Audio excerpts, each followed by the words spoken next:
Continuamos nuestra tertulia y quiero recordarles, aunque sea pesado, pero que mañana a las 7 de la tarde, mañana viernes a las 7 de la tarde vamos a tener la celebración de la Eucaristía, pidiendo al Señor que nos sane de tantas heridas y de tantos dolores como llevamos, y sobre todo que sane a nuestros hermanos privados de libertad y a sus familias.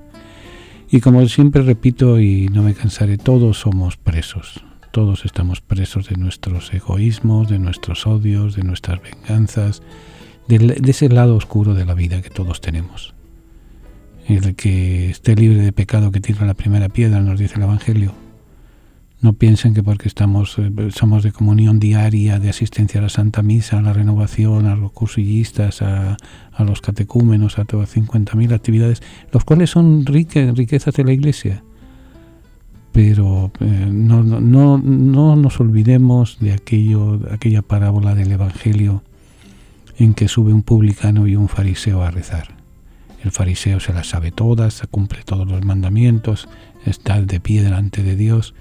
Sin embargo, el publicano, el pecador, pide perdón porque reconoce que es pecador.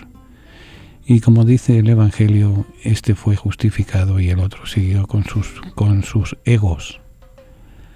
Dejémonos ya de egos, que ya somos suficientemente mayorcitos para ello. Bueno, vamos a continuar. Y el enigma de la Biblia de esta semana, ya que hemos dicho de Pentecostés la Iglesia, y en la Iglesia muchas veces decimos que entramos a través del momento sagrado del bautismo, la pregunta es, ¿quién bautizó a Jesús? ¿Fue Juan el Bautista? Vamos a verlo. La palabra tertulia significa encuentro de amigos que conversan sobre las cosas de la vida, alegrías, penas, esperanzas, tristezas, de todo aquello que nos hace más humanos, porque nada humano le es ajeno al creyente. La tertulia del siglo XXI es eso, un encuentro que llevamos a cabo desde la ciudad de Nueva York, la capital del mundo. Queremos que cada persona que nos escuche se siente en familia, en grupo, en amistad. Conéctate con nosotros. Para mayor información, favor de comunicarse con las oficinas de Descubriendo el Siglo XXI. Apartado de correos 1170 Nueva York 118, o a nuestro teléfono 212-244-4778. Estamos para servirles y para ayudarles. Y desde la tertulia vamos a seguir compartiendo alegrías y esperanzas, penas y tristezas, porque nada humano nos es ajeno. Venga a honrar al Divino Niño Jesús el tercer domingo de cada mes. Tendremos la celebración de la Santa Misa a las 2 de la tarde en la parroquia San Columba, ubicada en el 343 West de la 25 Street en Manhattan. Para mayor información, favor de comunicarse con nuestras oficinas al 212-244-4778, 212-244-4778.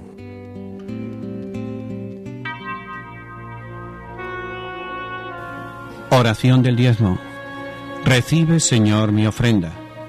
No es una limosna, porque no eres mendigo. No es un aporte, porque no lo necesitas. No es el resto que me sobra que te ofrezco. Este monto representa, Señor, mi reconocimiento y mi amor, pues si lo que tengo es porque tú me lo diste, Señor. Amén.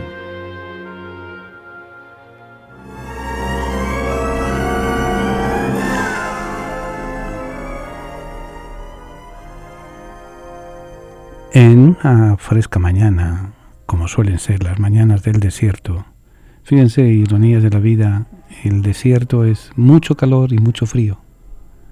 Cuando cae el sol o cuando está empezando a salir, hace frío. Y es casi el momento más agradable de caminar por el desierto. Bueno, pues una fría mañana, probablemente comienzos del año 27 de nuestra era, sobre la cuesta que se desliza hacia la margen del río Jordán, cerca del poblado de Salín, un hombre alto, espigado, de unos 30 años, poco más de 30 años, proveniente de Nazaret, contemplaba el grandioso espectáculo que se le presentaba ante sus ojos. Una multitud grande de campesinos, soldados, funcionarios públicos, hombres y mujeres de toda edad y condición, acudían a novelear, a ver, a pensar, a rezar, pero algunos de ellos a hacerse bautizar. Y hacerse bautizar por un austero profeta que su verle ya impresionaba. Semidesnudo, con una piel de camello ciñendo, tapándose en forma de hábito, con una pelambrera, todo lo que daba. Era contrastante, pero era respetado por todos. Se llamaba Juan. Allí él, abajo en el río, con el agua hasta la cintura, después de exhortar a las muchedumbres a la conversión, levantaba su mano y derramaba sobre la cabeza de los penitentes el agua de aquel río que cruzaba, que moría cerca en el Mar Muerto. En aquel escenario pues insólito de piedras, mezclado entre el pueblo sencillo, mezclado entre ellos aquel individuo desconocido proveniente de Nazaret, se dirigió hacia donde estaba Juan. Se miraron fijamente a los ojos, intercambiaron unas breves palabras y a continuación el nazareno, sumergiéndose en el agua como si tuviera culpas que lavar, le pidió que le bautizaran mansamente. Era uno más de los tantos que se bautizaban, de los tantos que llegaban, de toda clase, grupo social, religioso y demás. Sin embargo, este individuo va a destacar después como la figura de Jesús de Nazaret.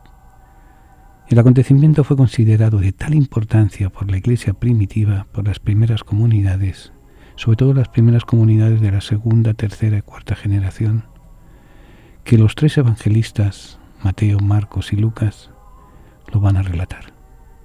Impactó de tal manera que quedó impresionado en la primera comunidad, en la memoria de la colectiva de la primera comunidad. Fue inmortalizado. Pinturas, relieves, motivos más que divulgados de la iconografía cristiana. Y entonces ese hecho se convirtió en el bautismo del Señor. Tal importancia va a tener que va a dar comienzo al ciclo de los domingos del tiempo ordinario. Hasta aquí la historia, pero les invito a que hagamos un ejercicio intelectual. Cuando hablamos del bautismo, sabemos el bautismo tal cual, pero quien nos lo cuenta son los evangelios sinópticos. También nos lo cuentan los apócrifos, pero vamos a ceñirnos en los sinópticos. Y cuán sorpresa que leemos los relatos y vienen con tres versiones distintas. Mateo dice que Juan no quería bautizarlo y que incluso se opuso con resistencia a hacerlo. Lo vemos en el capítulo 3, verso 13 al 17, 4 versículos. Sin embargo, Marcos afirma que lo bautizó sin ningún problema, como uno más. Uno llega aquí, se pide bautizar, se bautiza y aquí paz en el cielo gloria. Marcos 1, 9 al 11. Ahora, Juan por su parte hace, como dicen en el teatro, mutis por el foro. Se queda callado. No habla en absoluto del bautizo, como si no hubiera existido. Lucas, el otro sinóptico, tan solo lo menciona de pasada, así como queriendo no querer. Lo cita, pero sin darle importancia. Capítulo 3, verso 21 al 22 nos lo cuenta.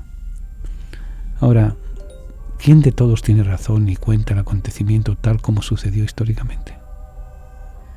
¿Qué misterio se esconde detrás de este relato del bautismo?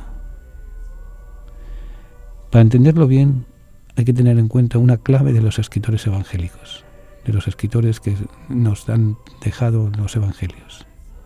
Primero, ellos no quisieron contar los acontecimientos simplemente como escuetas y frías crónicas, sino que trataron de aprovechar al máximo los episodios narrados para sacar todas las enseñanzas posibles que dejaban. Por eso no es extraño que cada evangelista debía tener en cuenta los destinatarios a quien escribía y los problemas particulares de la comunidad a la que dedicaba su evangelio. O sea, hicieron, adelantándose 20 siglos, un trabajo de mercado, un estudio de mercado y un estudio de publicidad. ¿A quién dirigían el mensaje? A esos adaptaban el mensaje que ellos querían. Para ello, cada evangelista debía tener en cuenta a los destinatarios a quienes escribía y sobre todo los problemas particulares de la comunidad a la que dedicaba su evangelio. Mateo va a escribir para una comunidad que son ex-judíos, Marcos para una comunidad que son paganos, Lucas para una comunidad de mente abierta y universal como son los griegos. Juan es una meditación en torno a la palabra. Con esta clave de lectura vamos a entonces tratar de comprender qué fue lo que sucedió realmente.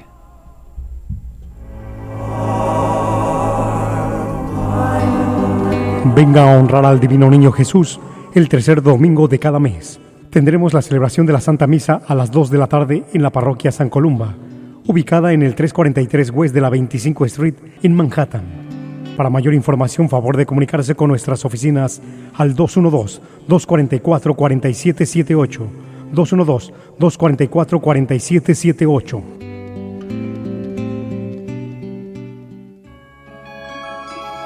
Descubriendo el siglo XXI, en colaboración con la parroquia de San Columba, les invita a participar en los seminarios de formación bíblica y teológica. Se llevarán a cabo 2 veces al mes, los días sábados, entre 12 del mediodía y 4 de la tarde. Para mayor información, llamar al 212-244-4778, 244-4778, o visitar nuestra página www.descubriendoelsiglo21.com, donde encontrará más información.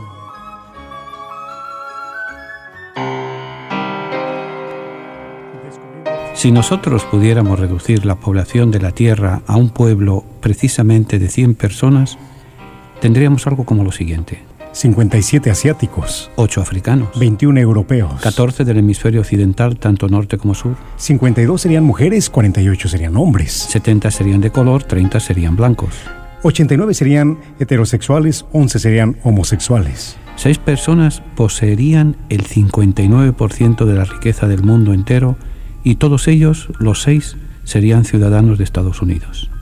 80 vivirían en albergues pobres, 70 serían incapaces de leer. 50 padecerían la desnutrición. Solo uno tendría una educación universitaria. 1 poseería una computadora. Si consideramos nuestro mundo desde esta perspectiva comprimida, la necesidad, la aceptación, la comprensión y la educación se ponen de manifiesto claramente. Continuar en el mundo también es algo que debemos ponderar. Si usted se despertó esta mañana con más salud que enfermedad, usted es más afortunado que más de 1 millón de personas que no sobrevivirán esta semana. Si usted nunca ha experimentado el peligro de la guerra, la soledad de los prisioneros, la agonía, la tortura o las punzadas en el estómago por inanición, por falta de alimento, de una buena nutrición, usted es más afortunado que 500 millones de personas en el mundo. Si usted puede asistir a una iglesia sin el miedo a ser arrestado, torturado o matado, usted es más bendito que 3.000 millones de personas en el mundo. Si usted tiene comida en el refrigerador, la ropa en su armario, un techo y un lugar para dormir, usted es más rico que el 75% de la población mundial. Si usted tiene dinero en el banco, en su cartera, y el cambio lo deja en el cenicero de su carro, usted está entre el 8% de la población más adinerada del mundo. Si sus padres todavía están vivos y no se han divorciado, usted es un caso raro y seguramente vive fuera de los Estados Unidos o Canadá. Si usted mantiene una sonrisa en su cara constantemente y esta es natural, usted debe estar agradecido. Usted es bendito porque la mayoría puede hacerlo, pero no lo hace. Si usted puede darle la mano a alguien y puede abrazarlo o incluso puede tocar su hombro, es usted bendito porque usted puede ofrecer un toque curativo. Si usted puede escuchar este mensaje, recibió una bendición doble, puesto que alguien pensó en usted y además tiene la suerte de estar fuera de los más de 2.000 millones de personas en el mundo que no pueden leer en absoluto este mensaje. Entonces, ¿por qué nos quejamos tanto?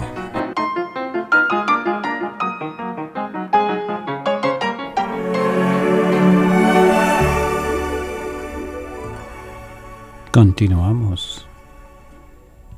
Hay que dejar bien claro una cosa, y es que el bautismo de Jesús fue un hecho histórico, un episodio real de su vida. No es como otros hechos que los expertos nos dicen, ponen sus dudas si ocurrió, si no ocurrió, si es una reflexión sobre algo que ocurriera, es una construcción, es lo que llaman en literatura hebrea un midrash, que viene siendo una enseñanza a través de un cuento, de una historia, parecido a las parábolas. No, el bautismo de Jesús no fue una parábola, no fue una historia edificante, fue un hecho real, tan real como la vida misma, dice la canción. Y el primero de todos que lo puso por escrito fue Marcos, aquel que tenía un público muy determinado, no precisamente un público judío, sino un público pagano. Y fue el quien compuso su libro alrededor del año 70, o sea, cuando todavía estaba reciente la memoria de los que habían conocido a Jesús. Según su relato, luego de presentarse Jesús en el río Jordán, fue bautizado por Juan. Pero ante este hecho ocurrieron tres cosas. La primera nos cuenta el propio Marcos en el capítulo 1, versículo 9. La primera es que se rasgaron los cielos. Este acontecimiento era esperado en el subconsciente colectivo religioso del pueblo de Israel, del pueblo de Dios, desde hacía mucho tiempo. ¿Por qué decimos esto? Miren, un viejo profeta anónimo, que los expertos lo conocen como el tercer Isaías, amargado por el estado de desolación en que vivía Israel en el siglo V a.C., había dirigido una patética y conmovedora plegaria a Dios, pidiéndole que abriera los cielos aunque fuera por última vez y obrara un gran milagro en favor de su pueblo, tal como lo había hecho antiguamente. Así, en palabras de Isaías, el tercer Isaías, si rompieras los cielos y descendieras. Pues bien, para Marcos reinterpreta a Isaías y cree que el bautizo de Jesús era la respuesta a esa plegaria. Pero fue de una manera impresionante. Dios abría los cielos hasta ahora para avisar que había enviado no un favor a cualquiera, sino a su Hijo en persona. Con este detalle, Marcos quería decir que ese hombre que se estaba bautizando venía nada menos que de los cielos, de junto a Dios. La segunda cosa que según Marcos sucedió fue que descendió el Espíritu Santo sobre él como una paloma. También con este hecho se cumplió una profecía. Y fíjense que Marcos no está escribiendo para un público conocedor profundo del judaísmo y de sus escrituras. Está escribiendo, está narrando para anónimos, para tantos como nosotros que no somos ni de uno, ni de otro, ni del de más allá, sino somos, aunque nos movemos, somos y existimos, sin embargo no creemos, o no sabemos creer, o no queremos creer. También con este hecho se cumplía una profecía. Joel, uno de los profetas menores, 400 años antes, había anticipado que cuando llegara el final de los tiempos, Dios iba a derramar su espíritu desde los cielos. Capítulo 3, verso 1 al 5 de Joel. Al bajar ahora sobre Jesús que se bautizaba, Marcos anunciaba que quedaban inaugurados los últimos tiempos, los más importantes de la historia. Es el tiempo del Señor, dice Marcos con ese gesto, con esa introducción de las palabras. Para Marcos era muy importante aclarar que el descenso del Espíritu ocurrió cuando Jesús ya había salido del agua, capítulo 1, verso 10, y cuando el bautismo había concluido. Es decir, que el Espíritu del Santo, el Espíritu del Señor, no había venido como consecuencia del bautismo de Jesús, pues este no era todavía un sacramento ni tenía ninguna eficacia, como lo tendrá después el bautismo cristiano. La ablución que el precursor administraba era sólo un rito exterior, símbolo de que los pecadores que se acercaban arrepentidos y cambiaban de vida quedaban interiormente purificados. Recuerden que el bautismo no lo inventa Juan el Bautista, nunca mejor dicho. El bautismo es una vieja tradición judía. Pasar por el agua es pasar a una nueva vida. ejemplos. El Noé que entró en el diluvio y es distinto del Noé que sale del diluvio. El paso por el agua es un tiempo de purificación.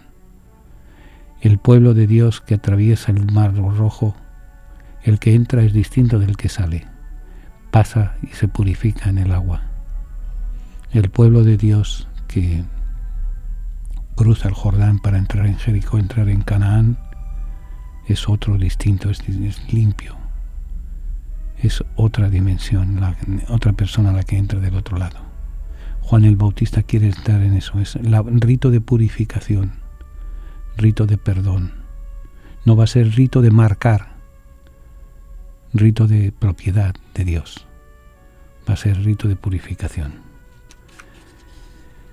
La tercera cosa que sucedió fue que vino una voz de los cielos y que hablándole solamente a Jesús le dijo: Tú eres mi Hijo amado, en ti me complazco. Versos 1 al 11, capítulo 1, verso 11. Ahora, para entender esta frase hay que saber que desde hacía muchos siglos Israel esperaba a un misterioso personaje a quien llamaban el siervo de Yahvé y que iba a redimir a todo el pueblo judío con sus sufrimientos. Según el último Isaías, que fue quien lo anunció, una de sus características era que Dios se complacería en él. Pues bien, al decir a la voz que el joven nazareno recién salido del agua era aquel en quien Dios se complacía, señalaba a Jesús como el siervo de Yahvé, el Redentor de Israel, el ansiado personaje ungido con el espíritu profético de Dios que un día descendería hasta la misma muerte humana a fin de infundir una nueva vida a todos los seres humanos. Según Marcos, solo Jesús vio cómo se rasgaban los cielos y descendía el Espíritu. Y solo Jesús oyó la voz del Padre, puesto que le dice: Tú eres. Para Marcos, pues, la verdadera identidad de Jesús, el Hijo de Dios venido del cielo desgarrado, el que inauguraba los últimos tiempos, el Redentor, es un secreto tan solo conocido por el propio Jesús.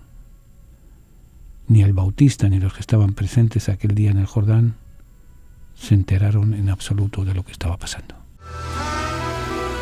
Siempre tenemos necesidad de contemplar el misterio de la misericordia. Es fuente de alegría, de serenidad y de paz. Es condición para nuestra salvación. Misericordia es la palabra que revela el misterio de la Santísima Trinidad. Misericordia es el acto último y supremo con el cual Dios viene a nuestro encuentro. Misericordia es la ley fundamental que habita en el corazón de cada persona cuando mira con ojos sinceros al hermano que encuentra en el camino de la vida. Misericordia es la vida que une a Dios y el hombre porque abre el corazón a la esperanza de ser amados para siempre, no obstante el límite de nuestro pecado. Con estas palabras el Papa Francisco convoca a toda la Iglesia con la misericordia del Padre. Viviremos y sentiremos en la Iglesia el amor del Padre, la fraternidad del Hijo, la santidad del Espíritu Santo. Únete a la familia de Descubriendo el Siglo XXI para celebrar la gracia del Señor. Para mayor información, favor de comunicarse con las oficinas de Descubriendo el Siglo XXI, al apartado de correos 1170 Nueva York, 118, o a nuestro teléfono 212-244-4778. Estamos para servirles y para ayudarles. Tiene ya su Biblia, la colección de libros que han marcado la historia de la humanidad en los últimos 25 siglos. Si aún no posee una Biblia, nosotros podemos ofrecérsela a un precio módico, tanto en inglés como en español, o incluso bilingüe. Para precios y ediciones, favor de llamar a Descubriendo el Siglo XXI, 212-244-4778, 212-244-4778, o visite nuestra página de internet www.descubriendoelsiglo21.com, sección de tienda. Vengan porque tuve hambre y me dieron de comer, tuve sed y me dieron de beber, estuve en la cárcel y me visitaron, enfermo y me fueron a ver, extranjero y me acogieron. Hoy en día damos de comer, beber, acogemos y visitamos cuando nos acercamos a nuestros hermanos presos, enfermos o emigrantes. A través de la radio lo hacemos posible. Ayúdanos a ayudar. Envíenos su donativo a Descubriendo el Siglo XXI, P.O. Box 1170, New York, 100 118. Repito, Descubriendo el siglo XXI, P.O. Box 1170, New York, New York 118.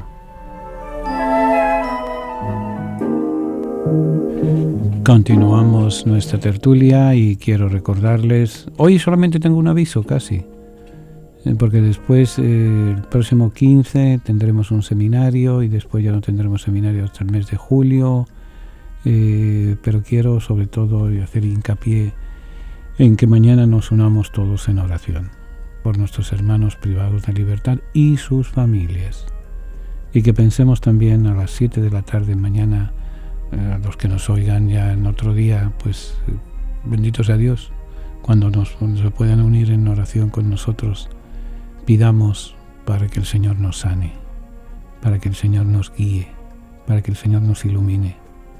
Bueno, en el fondo lo hace, que somos nosotros los que nos negamos, somos unos negados.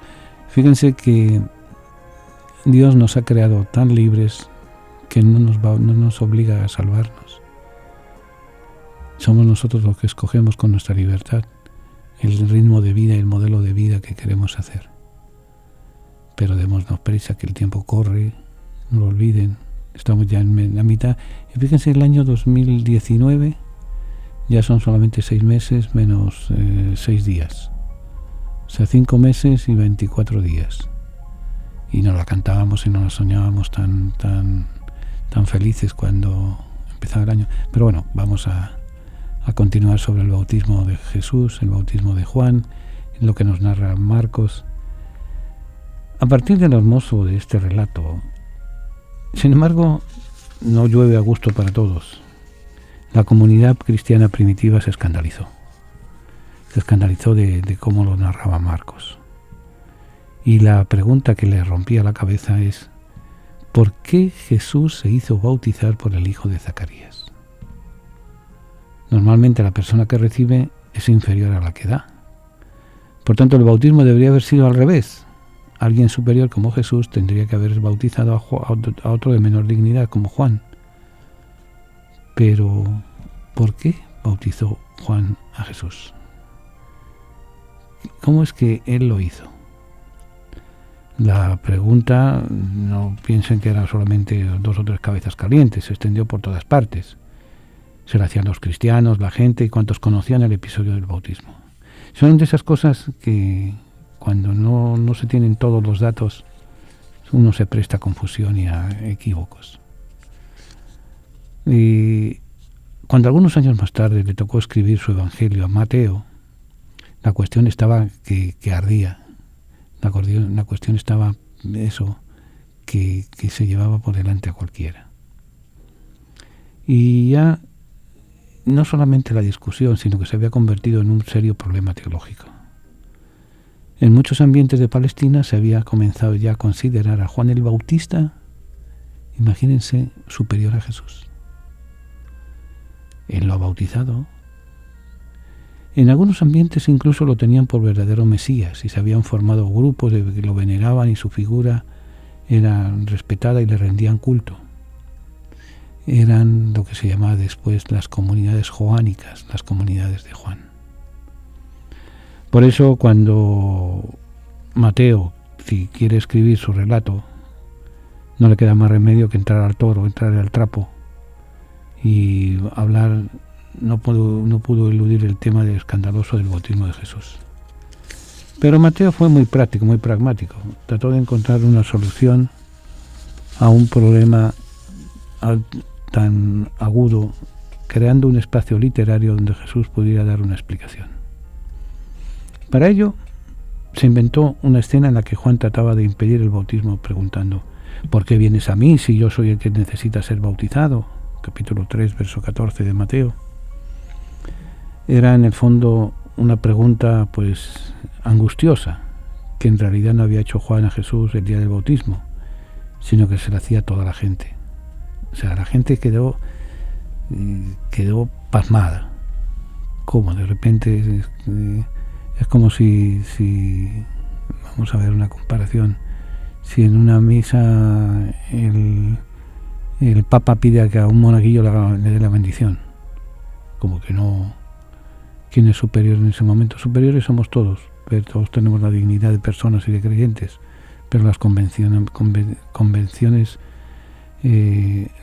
sociales, pues siempre hay el anciano, la persona mayor, tiene más autoridad, tiene más prestigio, tiene más todo lo que queramos, es el que tiene que bendecirnos, no es el que pide la bendición, como que choca, ¿verdad?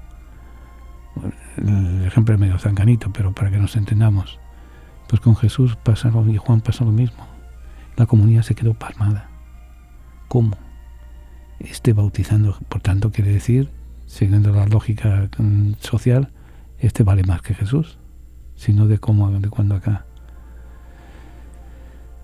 Sin embargo, la respuesta de Jesús, que más bien era la respuesta de Mateo a la gente preocupada de su comunidad, fue: déjalo así, porque conviene que se cumpla toda justicia. Como dicen, vamos a por la paz en casa, vamos a estar quieto. Yo sé que yo soy el que tengo que bautizarte, pero yo quiero que seas tú el que me bautices. Juan se pasma y Lucas y Mateo dicen, bueno, mire, vamos a dejar las cosas como están. Con esto Mateo explicaba que el bautismo era voluntad de Dios. Aun cuando Jesús no tenía pecado, se presentó como un penitente cualquiera en medio del pueblo. ¿A fin de qué? Pues a fin de identificarse con los hombres. Cargaba con los pecados de todos ellos y fueron estos los que fueron a lavar con su bautismo. ¿Acaso no había profetizado Isaías que él sería contado entre los malhechores? Cristo era en ese momento, en el momento del bautismo, el representante de la humanidad pecadora. Miren, para entender muchas de las narraciones del Evangelio hay que tener, como les diría, fantasía, saber imaginarnos. Muchas veces el Evangelio nos cuenta datos escuetos y datos sobrios, y ahí nos da el pie para que nosotros imaginemos cómo pudieron haber sido las cosas. Hoy en día no sabemos exactamente, bueno, se sabe más o menos dónde fue el bautizo. Hay 2 sitios en el Jordán. Se sabe que fue en el Jordán y se sabe que fue por Juan el Bautista. Lo demás, unos metros más arriba, unos metros más abajo, hay 2 sitios, como les digo, uno en Yardenit, a la salida del lago de Tiberíades, allá en la Galilea. Ese por seguro que no fue, pero y ellos los mismos judíos te lo dicen. Ese no fue, pero para forma práctica, el río es el mismo, el río es el Jordán y es el mismo río, en eso no hay ningún problema. Entonces en Yardenit han preparado una especie de barandillas y una dársena como si fuera un pequeño puerto, para que la gente pueda sumergirse en el agua, renovar el bautizo, etcétera. Y luego, hace unos años, fue el Papa Benedicto XVI en su viaje, creo que fue Benedicto XVI en su viaje hace 10 años a Israel, que en Jordania inauguró el lugar que es común para los dos, el lugar en que, según la tradición, parece ser que allí sí efectivamente fue el bautizo de Jesús. Una zona lamentablemente hoy en día rodeada de minas explosivas que están desde hace años tratando de desactivarlas, pero hay una cosa, hay dinero para ponerlas, pero a la hora de quitarlas no hay dinero para retirarlas. Entonces, en mitad del desierto en que hace un calor pelú, entonces allí sí puede ser que Jesús bajara, que Juan bajara, que bajara la gente, cerca relativamente de Jericó, cerca de algunas aldeas de campesinos y de beduinos, donde fue el bautizo. Mateo quiso decirnos pues eso, que el bautismo era voluntad de Dios, aunque Jesús no tenía pecado, se presentó como un penitente, cargaba con los pecados de todos ellos y fueron estos los que fue a lavar con su bautismo. ¿Acaso no había profetizado Isaías que sería contado entre los malhechores? Ahora, el propósito de su bautismo queda aclarado por el mismo Jesús. Quiso hacerse uno más entre los pecadores. Quiso hacerse, como dirá después San Pablo, semejante a todo menos en el pecado. Mateo hizo además una segunda modificación.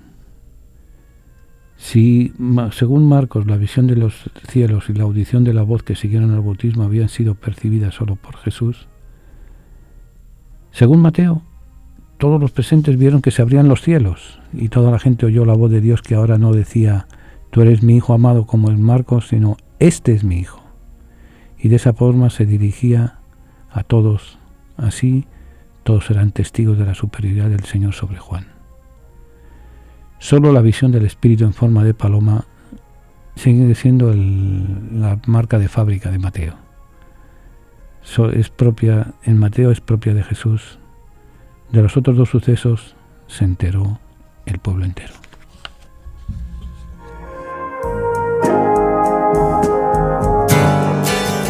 La palabra tertulia significa encuentro de amigos que conversan sobre las cosas de la vida, alegrías, penas, esperanzas, tristezas, de todo aquello que nos hace más humanos, porque nada humano le es ajeno al creyente. La tertulia del siglo XXI es eso, un encuentro que llevamos a cabo desde la ciudad de Nueva York, la capital del mundo. Queremos que cada persona que nos escuche se sienta en familia, en grupo, en amistad. Conéctate con nosotros. Para mayor información, favor de comunicarse con las oficinas de Descubriendo el Siglo XXI. Apartado de correos 1170 Nueva York 10018 o a nuestro teléfono 212-244-4778. Estamos para servirles y para ayudarles. Y desde la tertulia vamos a seguir compartiendo alegrías y esperanzas, penas y tristezas, porque nada humano nos es ajeno.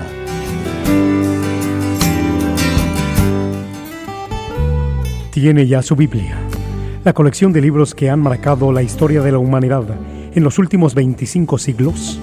Si aún no posee una Biblia, nosotros podemos ofrecérsela a un precio módico, tanto en inglés como en español, o incluso bilingüe. Para precios y ediciones, favor de llamar a Descubriendo el Siglo XXI, 212-244-4778, 212-244-4778, o visite nuestra página de internet www.descubriendoelsiglo21.com, sección de tienda. Vengan porque tuve hambre y me dieron de comer, tuve sed y me dieron de beber, estuve en la cárcel y me visitaron, enfermo y me fueron a ver, extranjero y me acogieron. Hoy en día damos de comer, beber, acogemos y visitamos cuando nos acercamos a nuestros hermanos presos, enfermos o emigrantes. A través de la radio lo hacemos posible. Ayúdanos a ayudar. Envíenos su donativo a Descubriendo el Siglo XXI, P.O. Box 1170, New York, 118. Repito, Descubriendo el Siglo XXI, P.O. Box 1170, New York, 118.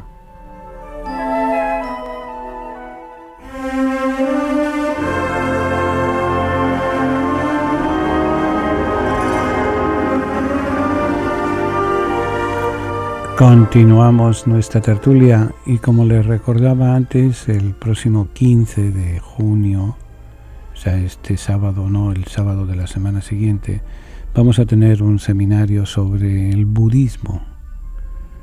Es bueno conocer también las otras formas de llegar, las otras tradiciones religiosas que existen en el mundo.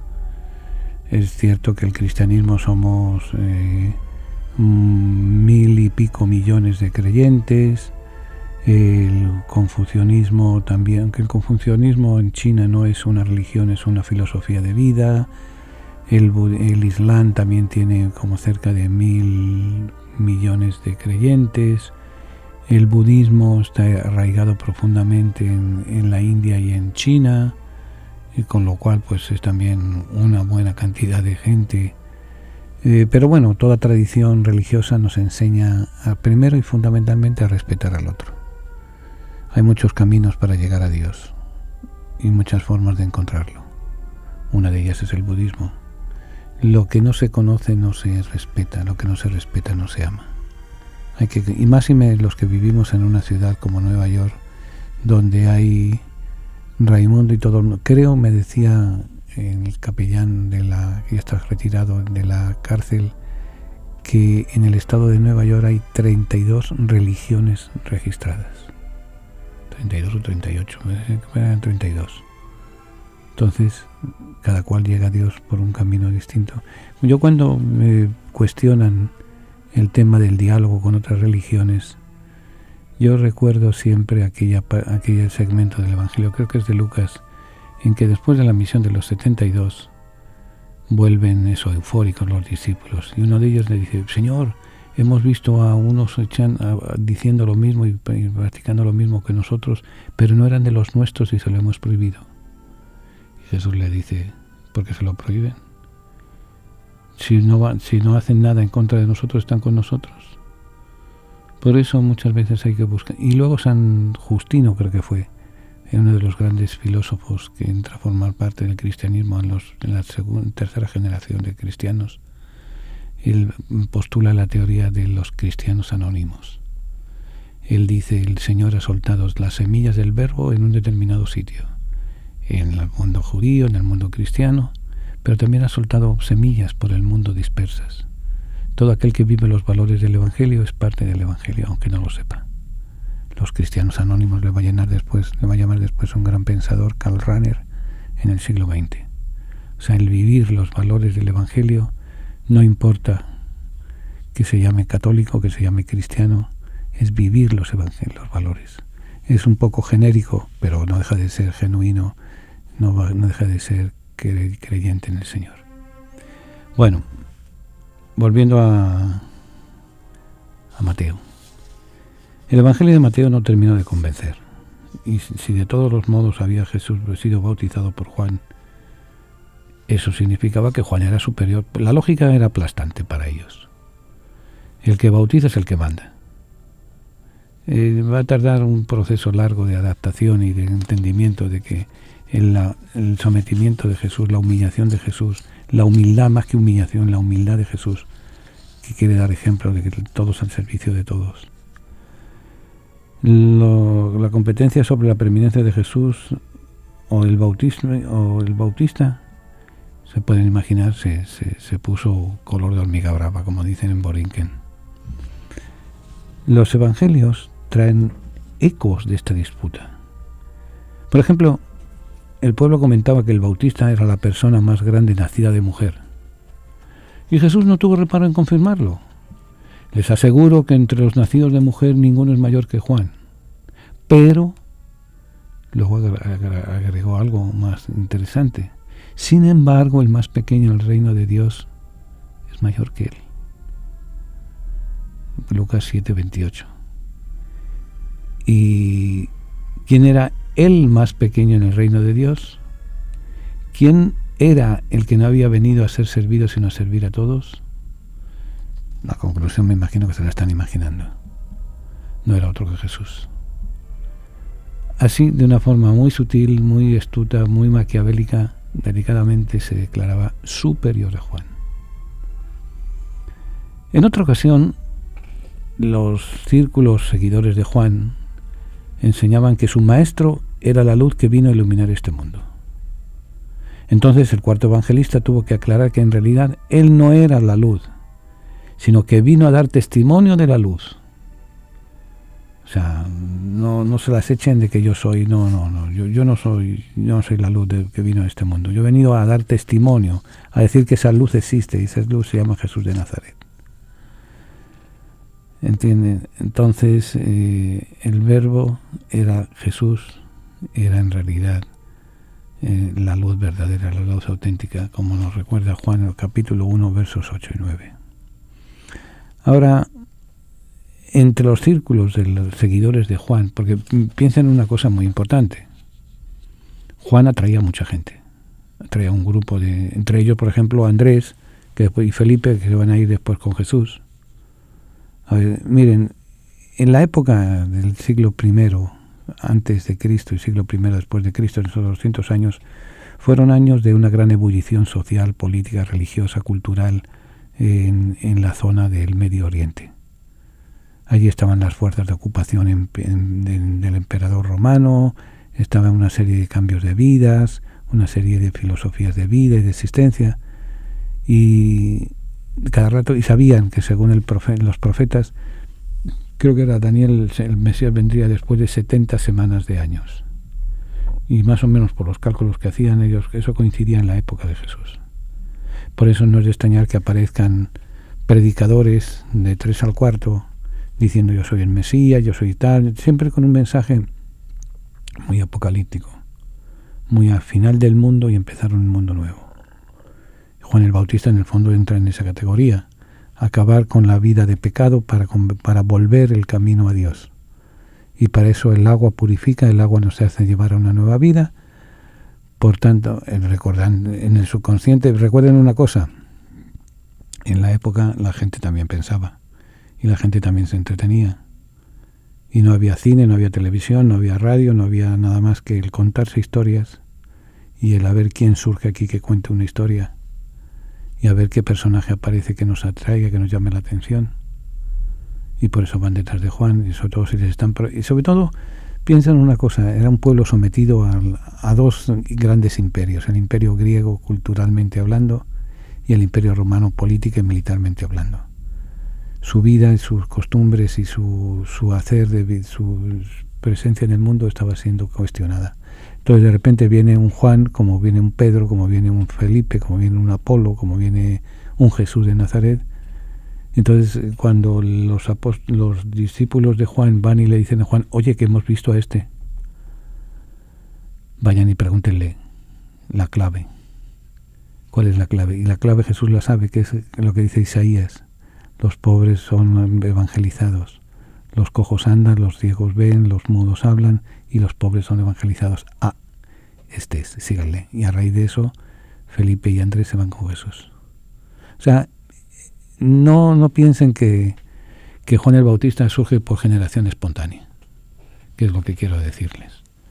Y entonces eso, pero surge por generación, no surge por generación espontánea y prende el fuego porque había una ansia, en el fondo, miren, dejémonos de chaviendas y de cosas. ¿Qué es lo que está pasando hoy en día en nuestra sociedad? Seamos sinceros. ¿Estamos satisfechos con lo que hacemos? ¿Estamos satisfechos con nuestra forma de vivir? Me acuerdo cuando era niño, había una canción, que tiene un peso quiere tener dos, que tiene dos quiere tener cuatro. No es solamente la cosa material. Muchas veces, miren, hay gente tan pobre, que lo único que tienen es dinero. Es el sentido de la vida. Y eso, sobre todo cuando hay grandes cambios sociales en la sociedad, es cuando más se nota. Es el de los descartados que dice el Papa Francisco, los que vamos eliminando. A eso llama Juan, diciéndoles, hey, volver a Dios, purifiquémonos, volvamos a la ley de Dios, volvamos a los mandamientos, volvamos a la purificación. El templo de Jerusalén es una birria, es una desgracia, las autoridades no están cumpliendo lo que tienen que cumplir, pero Dios está en nuestra conciencia y por eso van detrás de él. Por eso van detrás de Juan. Entonces, claro, cuando Juan bautiza a Jesús, dice, entonces, ¿quién es más importante? ¿Jesús o Juan? Y él sigue siendo Jesús, pero Jesús también nos cambia las fichas, nos cambia los modelos y por eso hay que estar muy pendiente a lo que él diga. En fin, los evangelios traen ecos de las disputas. En otra oportunidad los círculos joánicos enseñaban que el Maestro era la luz que vino a iluminar este mundo. Entonces el cuarto evangelista tuvo que aclarar que en realidad él no era la luz, sino que vino a dar testimonio de la luz. Ahora, junto a estos problemas también circulaban grupos de narraciones maravillosas sobre el nacimiento milagroso de Juan y cómo un ángel había hablado con su padre Zacarías, curando la esterilidad de su madre Isabel. Lucas, como buen investigador, recogió estos relatos al comienzo de su evangelio, pero puso a continuación los de Jesús, para recordar cómo éste era tan superior a Juan que ni siquiera había necesitado un padre humano para nacer. Ahí va esa para que pensemos la siguiente.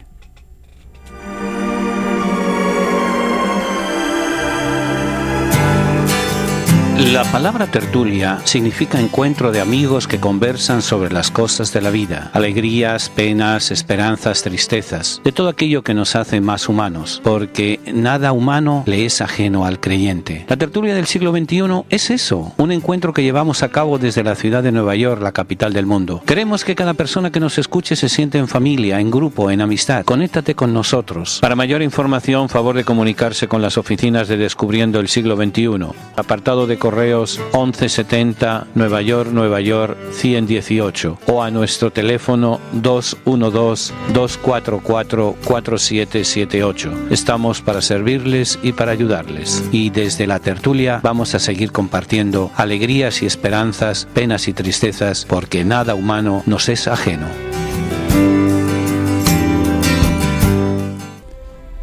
Ante esta perspectiva de confrontación entre los seguidores de Jesús y los seguidores de Juan, el bautismo del Señor por Juan resultaba cada vez más complicado para la iglesia primitiva. Aquí fue cuando le tocó escribir su relato a Lucas, el tercer evangelista. Y no queriendo eliminar este hecho por la importancia que tenía, optó por algo muy sencillo: eliminar a Juan. Y escribe simplemente: cuando todo el pueblo se estaba bautizando, se bautizó también Jesús. ¿Quién lo bautizó? No lo menciona. Pero quiso insinuar que no fue Juan, ya que un versículo antes de contar el bautismo de Jesús dice que Juan estaba preso en la cárcel por orden del rey Herodes.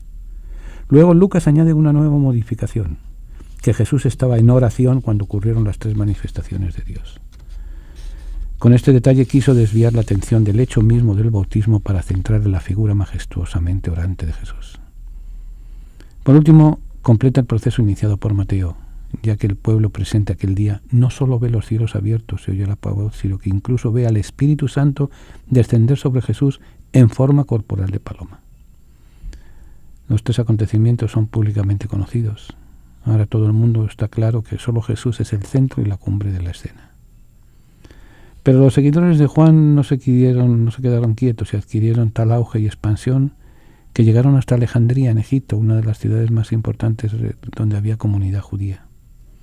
El libro de los Hechos de los Apóstoles relata como uno de los oradores más brillantes de la antigüedad, un tal Apolo, oriundo de Alejandría, pertenecía a este grupo de los seguidores de Juan.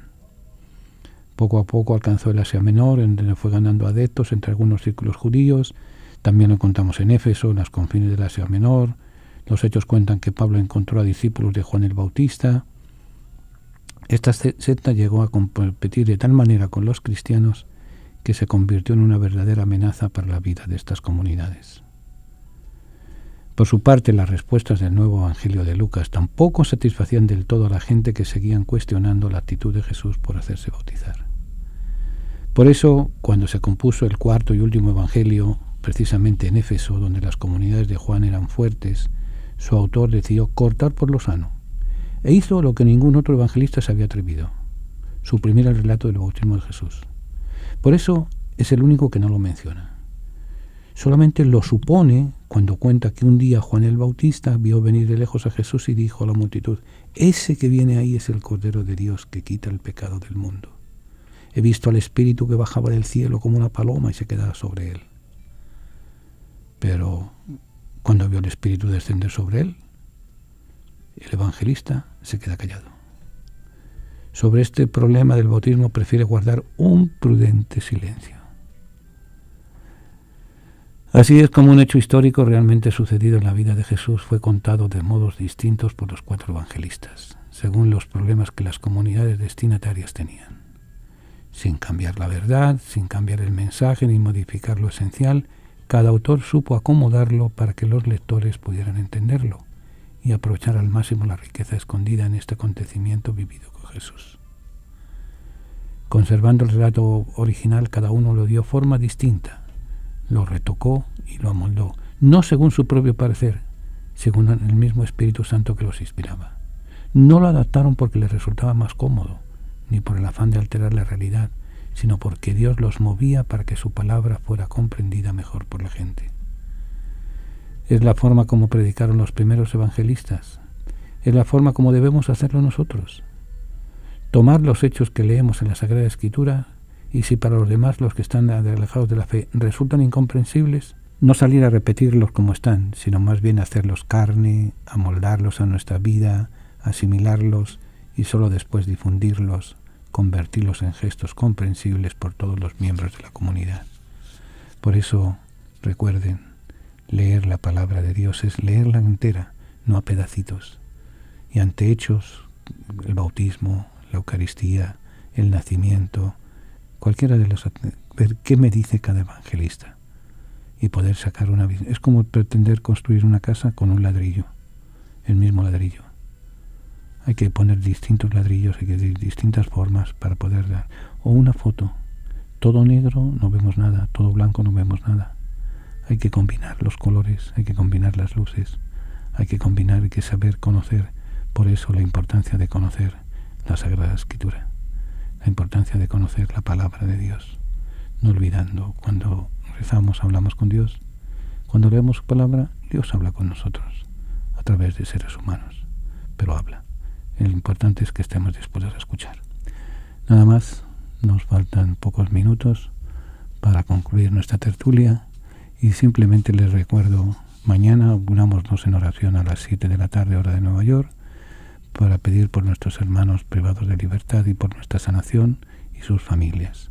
Segundo, si tiene a su lado a alguien a quien aman, denle un beso y un abrazo y díganle que lo quieren. A lo mejor mañana ya no existen, pero hoy hay alguien a quien amar, amémoslo. En el fondo, eso es lo que importa en nuestra vida, que nos amemos de corazón y nos comprendamos de corazón. Hasta mañana, hasta el próximo jueves, si Dios quiere. Que Dios les bendiga.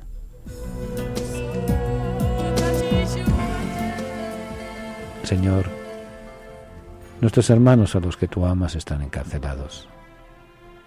Ten compasión de todos los presos y socórrelos. Si es posible, que sea llevadero para ellos este cáliz. Pero no se haga nuestra voluntad sino la tuya. Haznos sensibles a las necesidades de nuestros hermanos encarcelados y haznos comprensivos con sus limitaciones. Ayúdanos a hacerle más llevadera la sentencia. Señor, a los que amas están encarcelados. Toda su familia está también sufriendo. Haz que nunca pierdan la confianza y la esperanza en ti. Amén. Hasta el próximo jueves, si Dios quiere. Que Dios les bendiga.